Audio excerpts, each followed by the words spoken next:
The autopsy shows that the guy who fell off the roof was not Franco. He had stage 4 cancer, probably a few months to live. He must have worked out some kind of a deal with Franco. So Franco's still alive? We have no idea where he is. At least this appears to prove that you didn't push Franco off the roof. Franco probably watched me get arrested from the roof, the son of a bitch. You want to walk me through what happened? I chased Franco up the stairs. He opened the door, went onto the roof, and he slammed the door behind him. How much lead time did he have? I don't know, 20, 30 seconds. I opened the door. He was across the roof. I didn't see his face, but I thought it was Franco because he yelled that he knew where the baby is, and then he jumped. So this is his version of performance art? What do you call it? Dissolving the boundaries or something? And now he has the baby.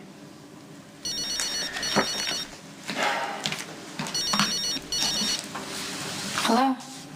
Could you meet me at Kelly's? Christina? I really need to talk. Look, I'm sorry, babe. It's not... Okay, yeah, I'll see you in a few. Man, you should go. You don't have to watch Dante take me back to prison. Well, Franco's still out there. You're not going back to prison. Not yet, anyway. Franco's obsession with you is his only vulnerability. You know, when we were in the stairwell, Franco was talking about how a baby changes your perspective. I mean, that's what he wanted all along, was a baby. Everything else was just a game. You know, I'm gonna go run this all by Lucky. You stay put, okay?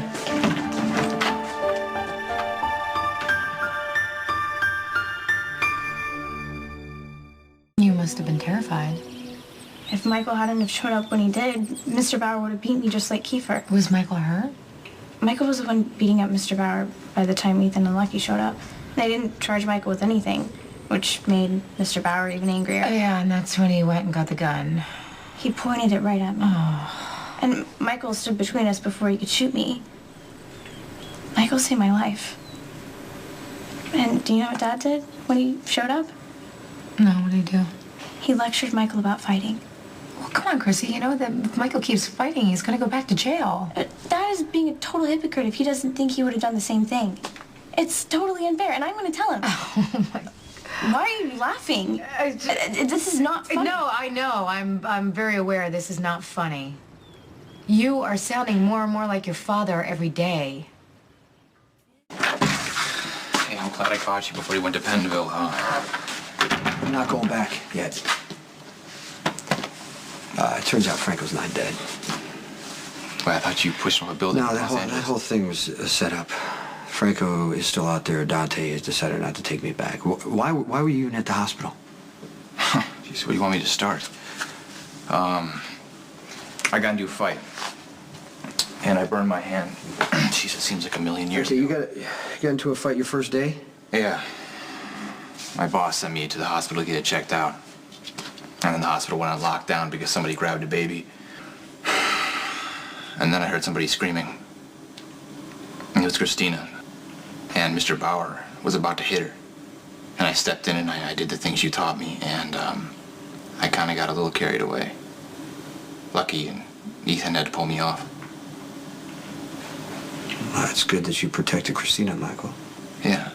Dad's worried about the other fight, though, the one at work. Yeah, but he doesn't want you to go back to Pentonville. Yeah. Anyway, Lucky and Mac basically let me get away with hitting Mr. Bauer. And I guess it pushed him over the edge because he came back with a gun.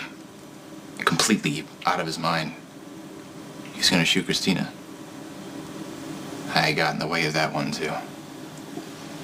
Did anyone get hurt when Bauer lost it? Yeah, Mac got shot in the chest, actually, and Ethan got shot in the neck.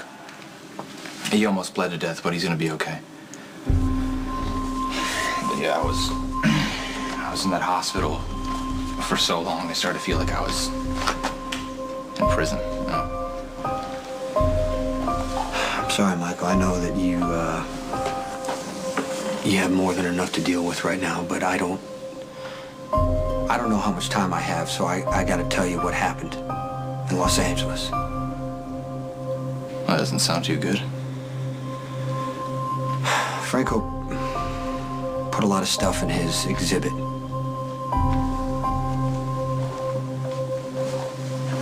There was video footage of Carter. So I know for sure that Franco sent Carter after you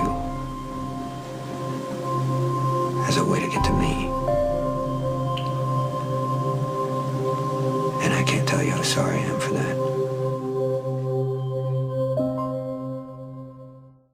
Look, Carter would have came to you regardless.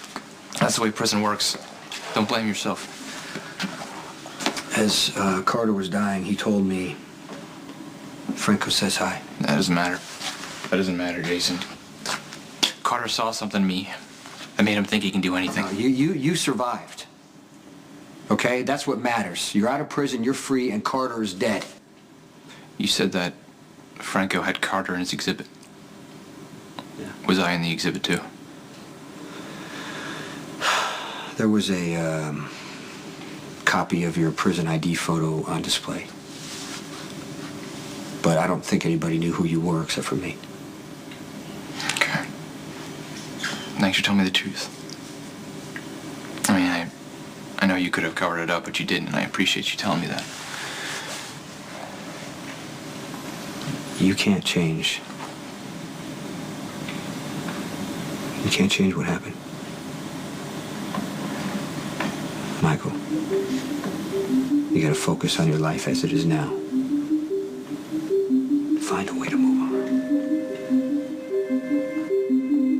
on. I almost killed Mr. Bauer. I was about to snap his neck like he taught me. I would have done it, Jason.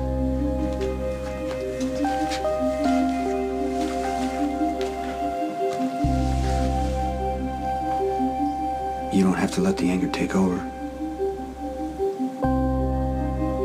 You can find a way to control it. Maybe you need to teach me that. I completely understand that you have been through hell in the past few months. I mean, considering everything that's gone on with Kiefer, blaming your father seems like a pretty convenient substitute. If you're about to give me this, honey, try so hard to be a good father speech, No, please. I'm not. I'm just letting you know that Sonny, your father, has a lot of issues. And maybe instead of repeating the same mistakes, you can learn from them. What do you mean repeating? Come on, Chrissy. I mean, for starters, your father can hold a grudge longer than anyone I have ever met. That's not what I'm doing. Just think about it for a second, please.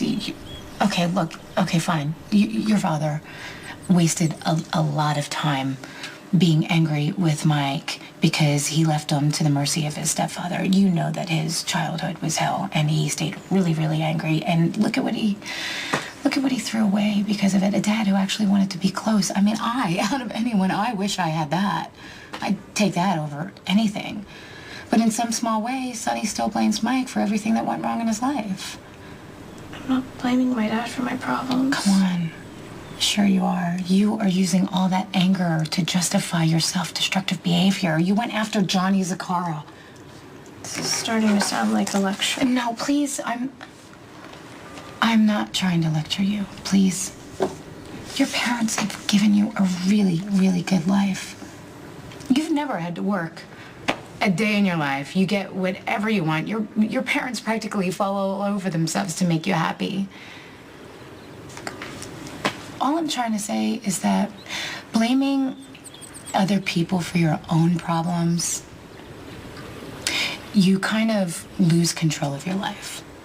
So I'm supposed to just ignore how unfair Dad's being to Michael? This isn't about Michael right now. I just want you to focus on yourself and take the time to figure out what it is that you really want, because if you spend your entire life with a grudge against your father, you are not going to be happy. I just got your message. So what's going on with Christina? Under the circumstances, she was in pretty good shape when she left the hospital. Yeah, that's what I thought you had said. No, she actually called me here. Okay, she's still holding some pretty major resentment against Sonny. Sonny just told me that things were getting a little bit better between them. Yeah, I know, apparently not. Mom, she needs us. She's still really angry with him. Could you be a little more specific? All she said is that she doesn't like the way he treats Michael. He dotes on Michael. I know. Everybody knows that. I know, that's what I said. But she doesn't agree, and she's angry, and she's sticking to it. Look, she's got a lot of issues with her father, but I think she's misdirecting a lot of the anger. She's angry at Kiefer, and unfortunately, she can't take it out on him, so she's taking it out on Sonny. I know. I told her the same exact thing. She doesn't seem to agree. I wish the two of them could figure out what to do and then move on. Yeah, I know, but unfortunately, they're a little bit too much alike. They are more alike than I care to admit. So you chased Franco up the stairs, right? Yeah, please, Lucky, please, we've been through this. He shot at me not to hit me, but to slow me down. Okay, is there anything else that you remember? I mean, Franco said something about, you know, how babies were trusting and fragile, and that how having a connection with someone from the time they were born changes everything. Then he said something to me about how I would be the only person who could appreciate what was about to happen. And that's when he went onto the roof, and I was a flight or two behind, I don't know, 20, 30 seconds. By the time I got up there, he was across the roof near the edge. I looked up, he yelled, "Don't kill me, I know where the baby is," and then he fell. Except it wasn't Franco. So where the hell did he take the baby? Well, why don't we find the one person we know Franco's connected to? His mother. Okay, Woodstock police sent a car by Karen Anderson's house. She's gone completely. House is empty, no forwarding address. Neighbors say she just vanished. You think she was in on the kidnapping? She won't even admit to being Franco's mother. I don't think they're working together. Well, we still need to check the house in Woodstock I anyway. think you're wasting your time, Lucky.